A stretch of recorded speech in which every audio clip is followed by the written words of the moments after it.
Hello, I'm Dr. Craig Ingstrom, an associate professor of business communication at Southern Illinois University Carbondale and a member of the National Communication Association's Training and Development Division. Welcome to today's event, hosted by the National Communication Association's Training and Development Division, with additional support by Communication at Work, LLC. On behalf of the members of the division and today's organizers, I would like to welcome you to the session, Teaching the Communication Training and Development course with Dr. Stephen Beebe. Dr. Stephen Beebe taught his first course in communication training and development almost 4 decades ago. Based on this experience, the webinar presents an overview of the best practices of teaching communication training, with a focus on a newly published 3rd edition of his co-authored best-selling communication training text, Training and Development Enhancing Talent for the 21st Century, published by Kendall Hunt. Dr. Beebe, first author of the text, will present an overview of the new features and highlights some changes that have been made to this leading and highly used communication textbook for the course. Also, I want to share with you that if you are in attendance all the way till the end, we will drop a link where you can request a copy of this book if you are an instructor of communication. Welcome, Dr. Beebe, to today's session, and thank you for your willingness to share your insights gained over the years from an amazing career. Hello, Greg. It's good to be with you today and good to be with my colleagues who are listening today. And it's just a privilege to share with you. As you noted, I taught my first training and development course almost 40 years ago. And it was almost 45 years ago that I did my first training consulting presentation. And what I realized is that I wasn't very good. I realized I had a lot to learn. And so based on that first experience, I have developed some materials and taught a course, and I enjoy still teaching the course, and I enjoy still training as I continue to make mistakes, and my students love it when they hear about my mistakes. But today I'm happy to share with you and my colleagues about teaching the training and development course. Let me share my screen with you.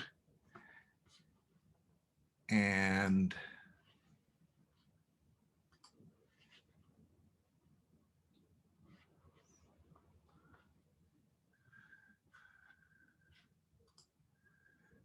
can you see my screen, Craig? I don't see it at the current moment. Let me try this. There we go. Looks like it's loading for you. Okay. Great. You're good. Thanks very much. Well, again, I want to talk about teaching the training and development course, and specifically share some information about our new book that we're very excited about, especially with my colleagues, Tim Mote and David Roach. I want to do 3 things today. I want to first talk about some of the assumptions that Tim and David and I have about teaching the course. Second, I want to talk about what's new as we develop the book. And then finally, I'll talk about what's not new, what's remains the same. First, some assumptions we have about teaching the training and development course. We assume that training is a craft. So because of that, in the book, and when I teach the training and development course, it's a course on how to do. It's not just a course about training. There are a lot of communication courses that we have where it's about theory or principles, but this is a doing course, a course in how to. So one of the assumptions we make when we write the book is that instructors are looking for a resource, not just to describe what training is, but to help them and to help their students learn how to present training. Another assumption we have when we teach the course, and that we've included in our book, is that when teaching training, it's an opportunity to model effective training, to do some meta teaching or meta training. One of the first things I do, for example, the first day of class, before I give students the syllabus, before I introduce myself, I give them what I call a formative assessment. It's a 3 or 4 page assessment where I ask them questions about their background, their interests, what they want to learn. Then I introduce the syllabus. Then I talk about myself. But then later in the course, when we talk about needs assessment, I'll refer back to that moment about how before we do anything else, we assess their interest and their needs. I try to model in every lesson set induction and stimulus variation and closure and the various things we teach. So teaching the course gives us an opportunity to model those behaviors. Even though it's a very practical course, it's still based on theory and research. It's not just a course based only on our experiences, and especially instructional communication research, but it's a theory-based course. And in our new edition, we've attempted to include the latest research we can find. We make the assumption that teaching the training course, it is a communication course. Now, I know that universities in colleges of business and education and health professions, there are others who teach training, but I suggest training is about communication. It's a communication process. And we also talk about training as a rhetorical process. There is a process of encouraging, developing behaviors. I've always liked the definition of rhetoric by Donald C. Bryant. Rhetoric is the process of adjusting ideas to people and people to ideas. And I think when we both teach training and when we're presenting a training session, there's a rhetorical element of adjusting people to ideas and ideas to people. It's also a relational process in that research and instructional communication talks about the importance of that relationship we develop. So those are some of the assumptions we have. Training and teaching training, it is always based on the needs of the trainee. My students know, if there are any students or former students listening, you know that the very first day of class, I say the answer to every question that I'm going to ask you about training and development is this. No matter what I ask you, if you're not quite sure, say this. And the answer is, it depends upon their needs. Everything from how many objectives do we have to what kind of platform do we use. It's a need-centered concept. So whatever we do, and so the need-centered training model figures prominently not only in the previous two editions of the book, but the newest edition as well. Well, those are some of the assumptions we make. Now I think what people want to know is, so with this new edition that was just published last week and is now available, what are some new things we've included in this new edition? Well, you'll note a new subtitle to the book that talks about enhancing talent for the 21st century.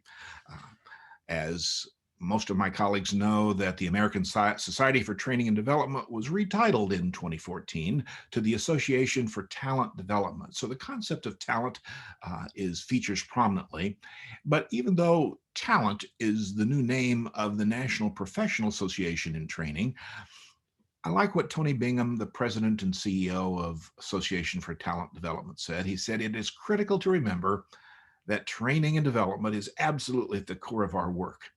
So even though talent is a term being used as the title of our book, the very first word is training. So this is clearly and continues to be a book about training. Not surprisingly, the new edition has an enhanced emphasis on e-learning, web-based learning, and how that process works, and some practical principles to help students learn how to conduct e-learning presentations. Specifically, we've completely revised Chapter 7, Using Web Training for E-Learning. And this is a challenge because even though it was published last week, probably some of the things we say are out of date. So we try to incorporate some principles that won't go out of date. We do mention some hardware and some applications, but we want students to understand the underlying logic of putting together web-based training and e-learning. So those will be emphasized. But it's not just in Chapter 7. We've incorporated a discussion of technology and e-learning throughout the book. Every chapter has discussion and applications of e-learning. For example, we talk about using technology to conduct a needs assessment. Some are probably still done with good old-fashioned paper and pencil, but chances are they're done electronically. So we talk about how to do that and what's new in that area. We have a new discussion in Chapter 1 of communication coaching, what coaching is and how it relates to the other related functions of training. In the past, we've talked about comparing training to education and motivation and development, but we've added coaching as one of the applications. I took my first course in coaching in 1993 when I was at Oxford University. And I knew then that it was going to be an important area in training and development. So we incorporate information about what coaching is, and we link coaching to the training process, as sometimes in coaching we develop specific skills. So that's new to the book. Also, we've incorporated in chapter 1 the NCA training best practices. Several years ago, the leaders in the training and development division of NCA developed 7 best practices. What are the best behaviors that anyone qualified to be an effective trainer should perform? So we've included those in chapter 1. They're included at the end of the chapter. It's a little bit like the notion of Stephen Covey, begin with the end in mind. So we begin chapter 1 with what are the overall competencies of a trainer, and then we link those to the chapter and how we're going to present those and where we cover those 7 competencies that are included. We have an expanded discussion of learning theory in chapter 2. Again, it's a theory-based, research-based applications of training. And so we want to make sure students know that underlying what we say about how to perform training includes a discussion of theory and principles. So we include theory. Specifically, we've organized our discussion of learning theory around 4 theories: behavioral, cognitive, constructivist, and social learning. My students know that after describing a principle or idea, I try to summarize that in a bumper sticker. So I've included both the expanded discussion of these theories as well as behavioral theory. What gets rewarded gets repeated. We've identified ways of making sure students can remember these in practical terms. We have a new discussion of transformative learning theory, a relatively new theory that comes from the work of Jack Mesereau that focuses upon sometimes called transformational learning, but is based upon adult learning theory principles. So there's a new discussion of that in this new edition. Also, some new discussion of learning styles. We still talk about visual learners and audio learners and kinesthetic learners, but contemporary research talks about dual coding theory and how sometimes it's more than just one channel of communication that enhances learning. So we have some of the latest research we can find about learning styles. We have a new discussion of adapting to diverse trainees, including generational differences, as well as an expanded discussion, a new discussion of cultural diversity. And more than just talking about these factors, we also identify what do you do? How do you adapt to individuals who have a cultural perspective that may be different from your own? We have new application of research about presentational aids, linked to our discussion of technology, new research about what kind of PowerPoint keynote presentational slides work best. And so we've included that discussion. Students are always interested. One of their key needs is, how do I relate this to my life? How might this be a professional application for me? So both in chapter 1 and an expanded discussion in chapter 12, we talk about career development and what are the various careers and job opportunities in training and development. New examples based upon our own experiences. I noted that when I first started training, I had courses in speech methods and how to teach communication or how to teach speech. But I realized I needed to augment that with both talking with seasoned trainers as well as the research. So I continued to do training and as well as the author team.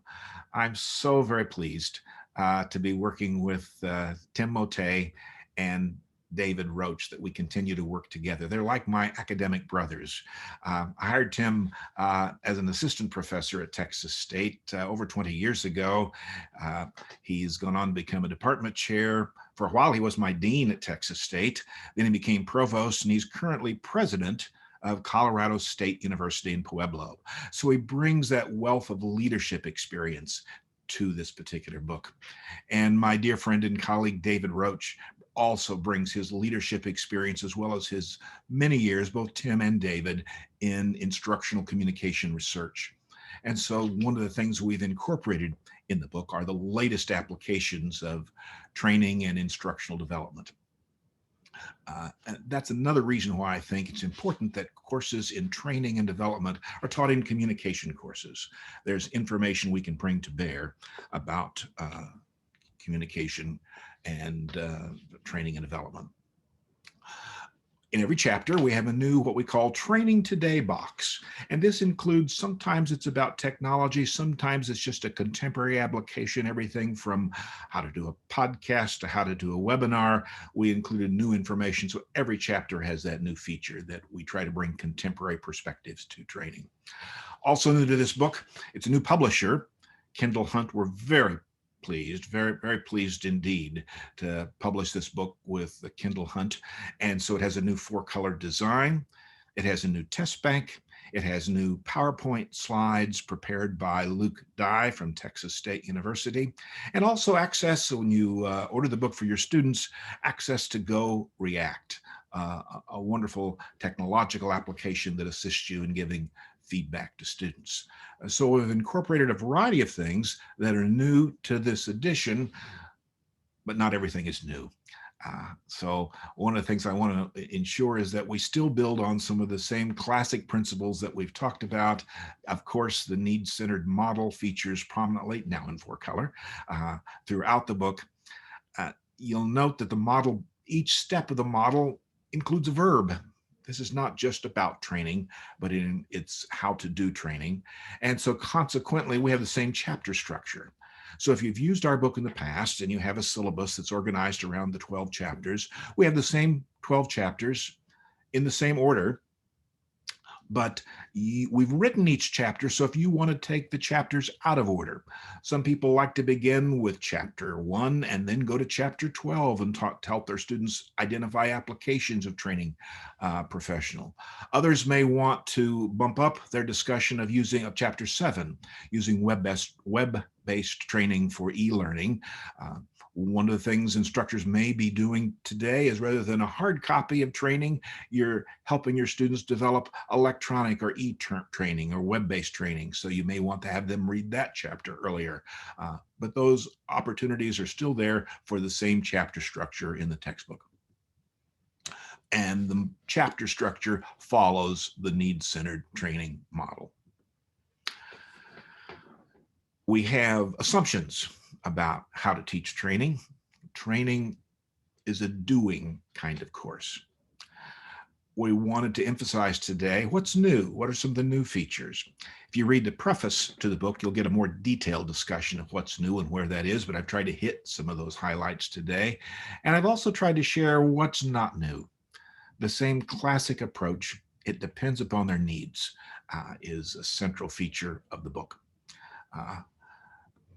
I think there'll be information later, the specific link to request an exam copy with Kendall Hunt. So I hope if you're interested in the new edition, you will do that. And my colleagues and I, more than anything else, simply want to thank you for using our book in the past. I've included my email address there. So if you have questions or concerns or suggestions, feel free to send me an email at sb03@texasstate.edu. I'd be delighted to answer questions and share questions with Tim and David. But we have so appreciated the support our book has received in the past. And we thank all of you for listening today to learn about what's new and how we've added to what we've done in training and development. So I appreciate that. And I would love to listen to some questions, any questions that you have about the presentation today.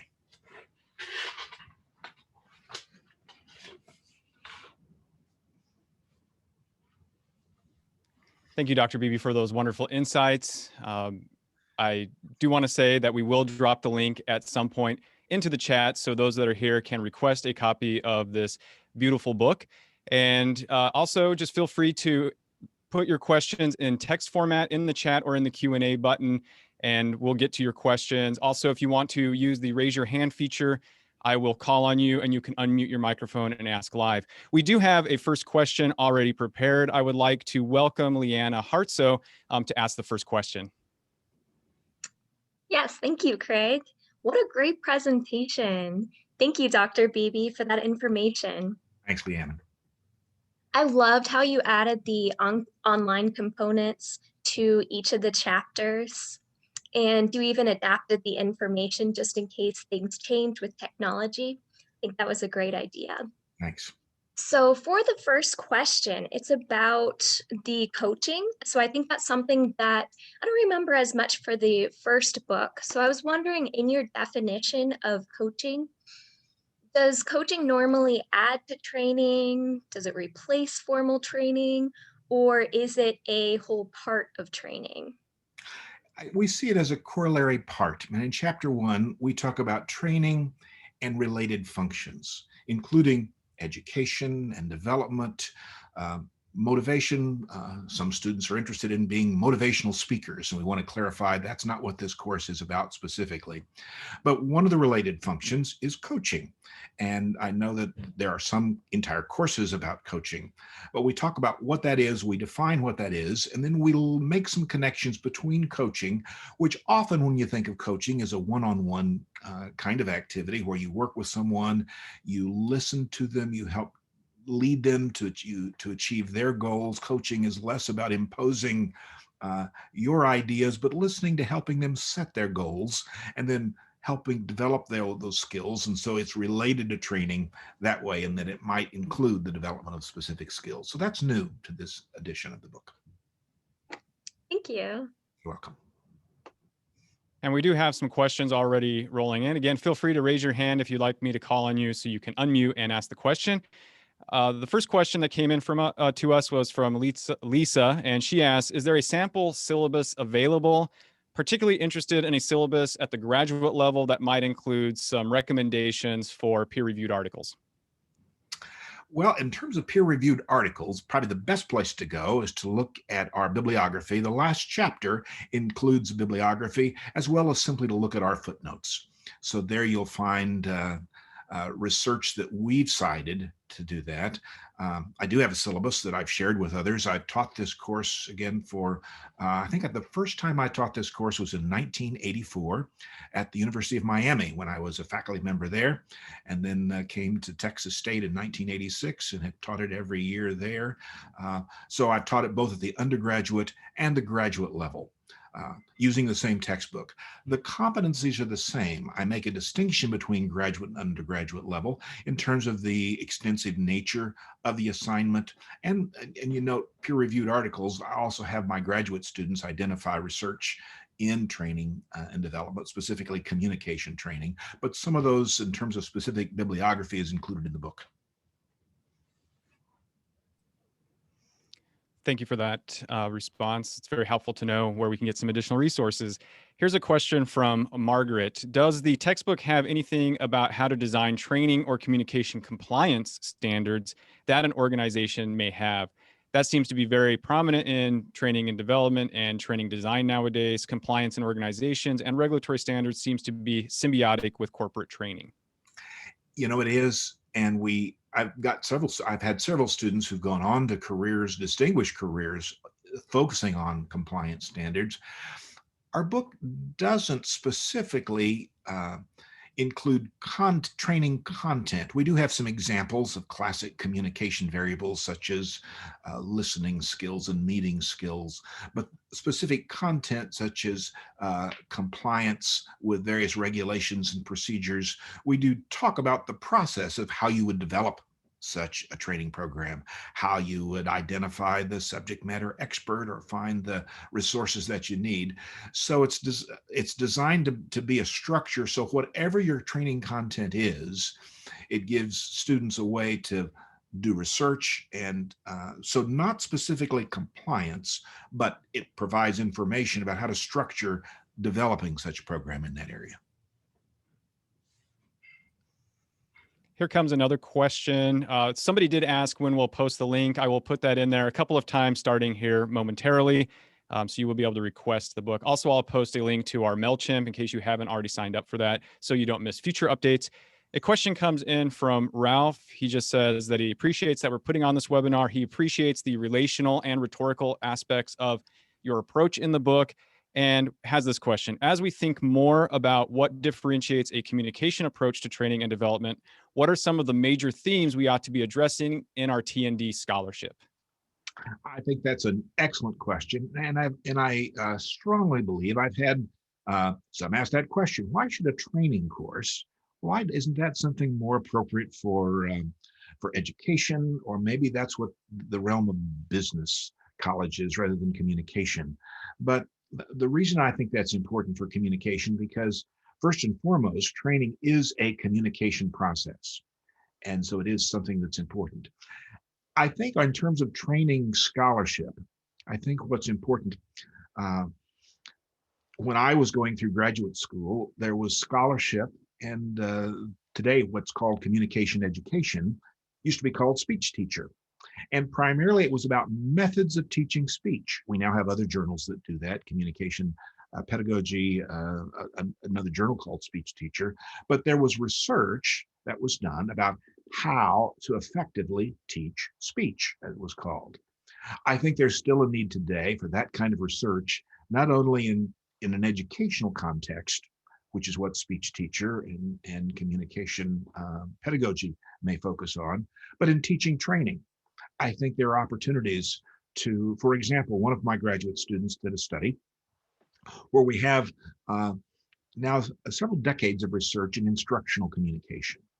And the question is, most of that research was done in a classroom, and most of it was done in colleges and universities, some secondary and some primary schools. But so the research question is, does it apply to training contexts? So his master's thesis was to study some of the variables to say, does it still work? So I think there's lots of research that needs to be done in that area to see what kind of communication, what kind of instructional communication enhances the quality of our training.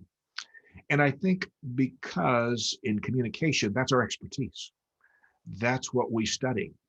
And so training is an application of the principles that we study. So I think there's lots of research to be done.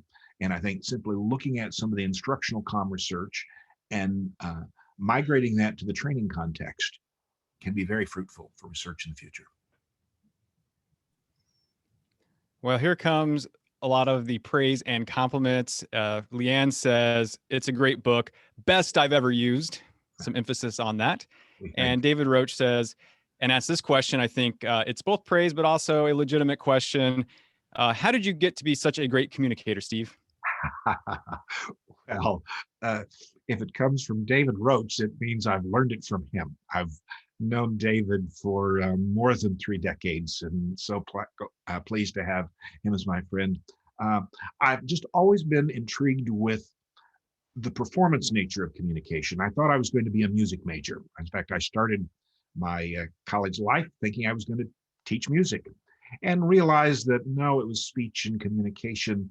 And so I've always been interested from the very beginning. My master's thesis and doctoral dissertation focused on what are the kind of behaviors, what are the kind of skills that enhance the quality of communication. So I've been interested in studying and learning, how do you do that? And I think my interest in training grows from that interest in practical applications. What are the things, especially in communication, what should we be teaching to enhance the quality of communication? And I think courses in training and development give our students an application of the value and importance of communication skills. So I appreciate my friend David's observation. I've had wonderful role models, including my friend David Roach. Well, as they say, flattery will get you everywhere. So excellent response and giving praise to David as well. I do believe we have a question that's wanting to be, or just a comment from Leanne. So that's how I interpreted your Q&A question, Leanne. So I'm going to let you allowed to talk. So if you want to tell us something, let us, please do. If not, then just tell me to unmute you and I'll move on. You are now able to talk, Leanne. Hey, Craig. Hey, Dr. Beebe. And I don't know if I can share my camera with you. I'm not sure I can unmute that. You cannot, but Craig, unfortunately. okay, no worries.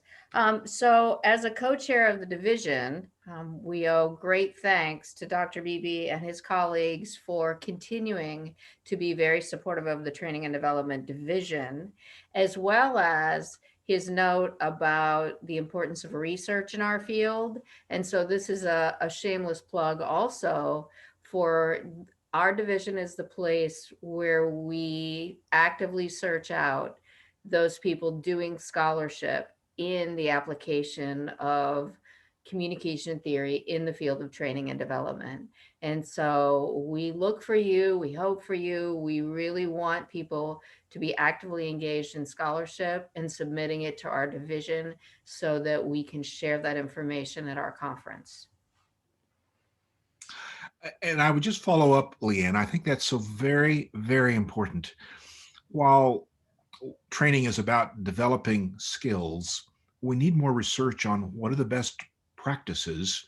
And we have identified training practices, but what are some of the best ways, for example, the skill of listening? It's something I give, it's one of my most popular topics that I give training presentations on that topic.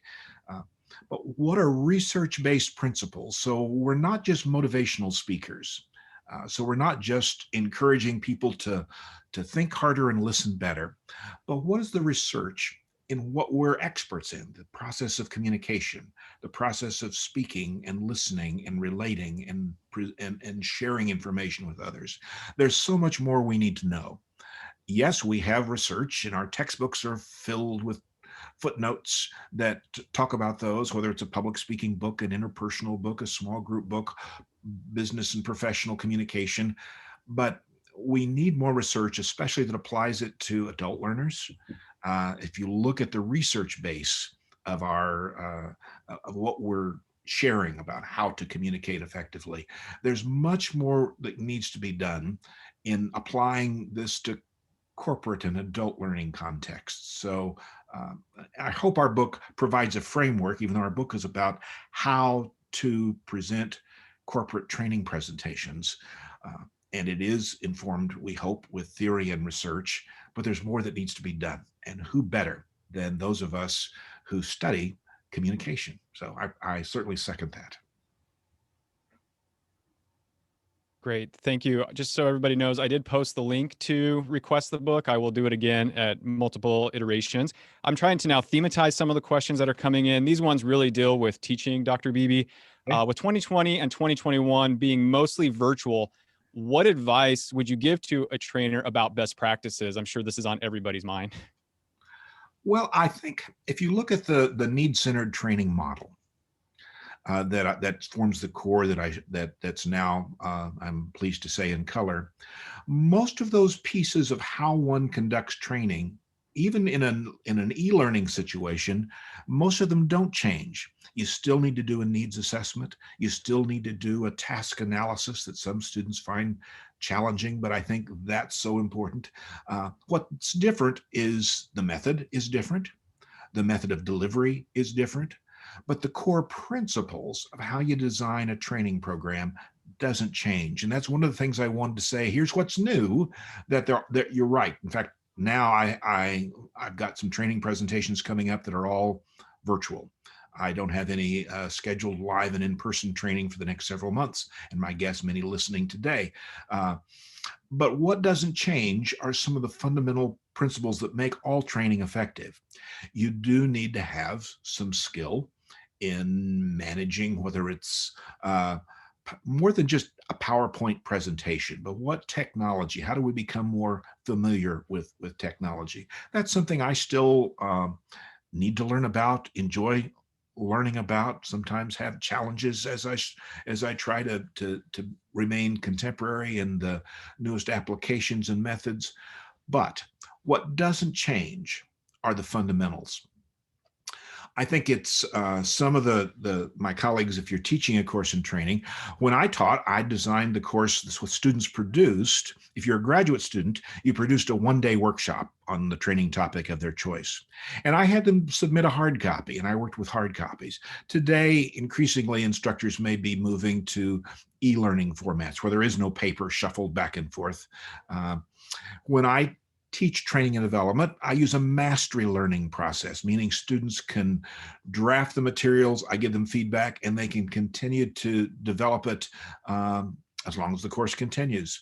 It's more work on my part, but whether it's hard copy or e-learning, in terms of specifically addressing that question, the principles are the same. What's different are the instructional technologies that you need to have some familiarity with, but the bulk of it remains the same, I think.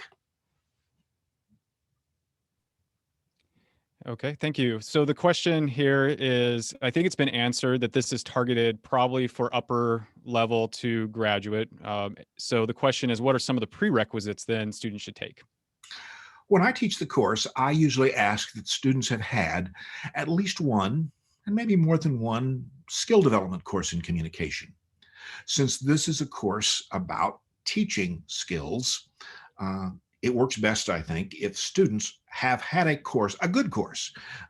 There's some courses about some of the topics in communication that may not focus on skills. Well, that's my bias. I have a bias that I think our courses, especially our undergraduate courses, should help students communicate better.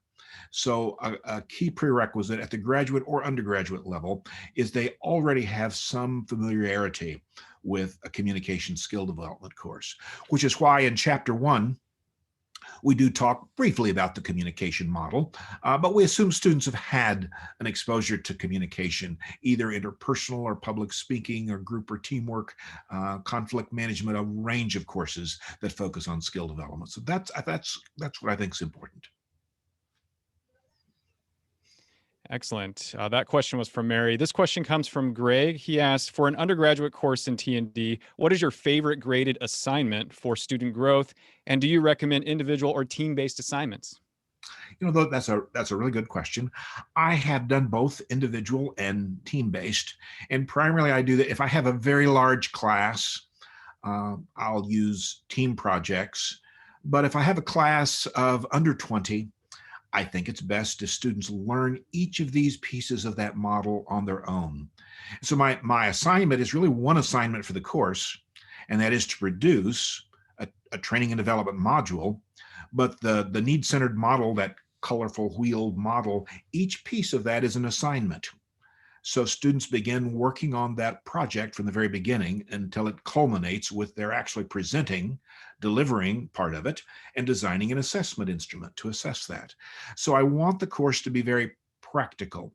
I also give students a bonus, and I guess this is something I enjoy, and if I had to have a favorite application of what I teach, they get bonus credit if they have presented part of their seminar that they're designing for my course to some organization, or it could be a nonprofit organization, it could be an organization on campus, it could be to a religious organization, but I give them a bonus credit if they not only present it as an assignment for me, but that begins to develop their own resume, that they've developed their skills.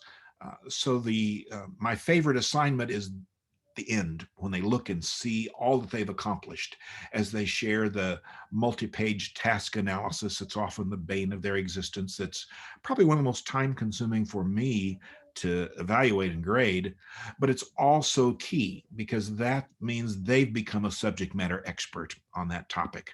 They've thought about maybe they've had a course in, let's say, a course that's talked about listening skills, but it wasn't a skill development course. It was a course about listening, where they talk about barriers to listening, but what are the behaviors?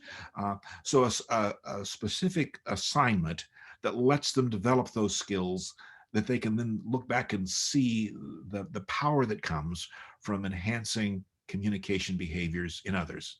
That's what I enjoy doing that very, very much. How do you involve training and development professionals into your classroom? And how do you handle professionals that may have a different approach than your approach? This question comes from Tyler. I do bring professionals into my class.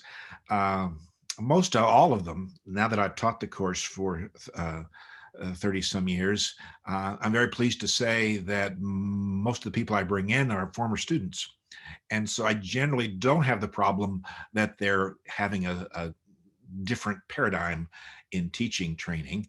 But, and I find that, and I've never taught a course, graduate or undergraduate, I'll make this claim. I've never taught a course without at least one student getting a job when they show their final product of the course, when they show, here's what I can do to a prospective client. And so I am blessed to have lots of students who are working in the training and development business. Just a couple of weeks ago, I had a former student call me. Dr. Beebe, I just want to thank you. I've just gotten a new position, an advance in training, and he specifically thanked the course in training and development. It's not something I've done, but I think there's power in learning how to effectively, competently teach people communication skills. And so, yes, I bring in, students love it when they hear people who tell them, yes, doing a task analysis is important. Yes, focusing on learner needs is important. That's very important. I'm just some dusty college professor, and sometimes it helps to have experts who are actually doing this to say, yes, these are the things that are helpful. So I appreciate having a network of excellent former students to share in my classes. This question comes from Chris, and it's an intriguing question. He says he or she says, new to the textbook, it is intriguing. Thank you for considering the rhetorical relational processes. Could this be used more broadly in structuring or creating coursework that isn't training related? So for example, since this is train the trainer, if someone wanted to pick up this book as an instructor and then use it as a process for developing the curriculum for one of their other courses, say a public speaking class, would you recommend it? Is there anything specifically you would point to them using in the book? Not only would I recommend it, but it's the principles and strategies that we've incorporated in the book. I think about them every time I walk into a classroom. And it's something I continue to use, even though they're, quote, training. If I'm helping people enhance the quality of their communication, that's often about changing their behavior. And so there's a rhetorical dimension to that process. I never teach a class without beginning, what's my set induction going to be? How am I going to begin this class so that it's more than just getting their attention, but it's getting them engaged? What if I could tell you, here is the central, most important factor in ensuring success in teaching? What if within this book I could point to the place that makes the most difference in enhancing teaching? That's an example of a set induction that I sometimes use. I think about stimulus variation, closure, how to teach a skill. Well, you tell them and you show them and you invite them and you encourage them and correct them. It also helps you evaluate your own teaching and the teaching of others when you realize, all they're doing is telling me things, or maybe they're telling me and then they invite me and they haven't shown me, or I realize I'm asking for things, but I haven't given student example of what I'm looking for. So I think without question, I find I use it not just in teaching, training, and development, but whether I'm teaching a graduate class, even when I'm teaching courses that are more cognitive based. There are principles of instructional communication, since we draw upon the research in instructional communication, that I find I use, that I hope makes me a better teacher. I love the art and science of teaching and learning how to do that. And by investing time and energy. Plus, I just think it's fun. I've enjoyed the consulting process, the training process for 4 decades, and students love it when I come in and tell them about, here's the latest mistake I've made, and here's what I forgot, and here's how I can correct. There's still things I need to learn, and so it would be an enthusiastic yes. I think the technique, the technology, the paradigms of training and development can be used in any kind of human resource development project. Great. This might be one of the, I think we have time for two more questions. I'm going to skip to a question that I always have a question about, which is confusion about the task analysis. What differentiates a task analysis from a content outline, for example? Right. The task analysis. I tell students that if you had unlimited time, you do the task analysis before you develop the curriculum. If, let's say, you're teaching how to run a meeting, if you had unlimited time in teaching someone how to prepare and present and organize a meeting, a task analysis is a step-by-step outline of all the elements of how you do that, including usually embedded in many task analysis are things like, well, listen, well, how do you do that? Well, you just listen. No, if you're training me to do something, you need to tell me how to do that. So a task analysis is unlimited time. Once you bump the needs assessment up against the task analysis, that's where the objectives come in. You find out what precisely of all the things in this multi-page task analysis, what do they already know and what's most critical for them to know? So that's where it becomes training content. But at least at the beginning, before I teach them, I find that when students struggle with the task analysis, there are usually two obstacles that if students are really struggling, Dr. Beebe, I'm just really struggling with this task analysis. And it is a challenge, but it is at the heart of the process. Number one is what they're trying to analyze a skill. Is it a behavior? Is it a how-to? For example, cultural diversity. That's an important topic, but is that a skill? Well, I think there are skills and competencies there, but just the topic, culture or intercultural communication, what's the behavior? So you can't just do a task analysis on a topic, it has to be a skill. So the second reason people struggle with the task analysis is because they don't know how to do it. They haven't thought about, well, what are the skill steps of improving listening skill? What does one need to do to make a piece of supporting material interesting? It's one thing to tell someone, be interesting in your supporting material, or listen effectively, or eliminate distractions, or don't interrupt. How do I do that? And that's where I think effective training, that's the power of training. It's more than just about something, it's how to do something. And your superpower as a trainer is having a comprehensive task analysis of knowing the steps involved in implementing that process. So it is something students sometimes struggle with. It does reveal whether someone's an expert or not. If you can't do a task analysis, it means you don't know how to do it. And if you don't know how to do it, you're certainly not going to be able to train me how to do that. So I hope that's helpful in the challenges and the importance of a task analysis. I think for Halloween next year, I'm going as a task analysis since it's a superhero power. That's great. It is. Yeah, this will be the last question from Audra. It's very actionable. This individual is teaching the course currently on chapter 3. Been searching the web for templates on task analysis and needs analysis. Do you have any recommendations? And will the new instructors materials have downloadable templates? We don't have downloadable templates. Built into chapter 3, we do have some examples of task analysis.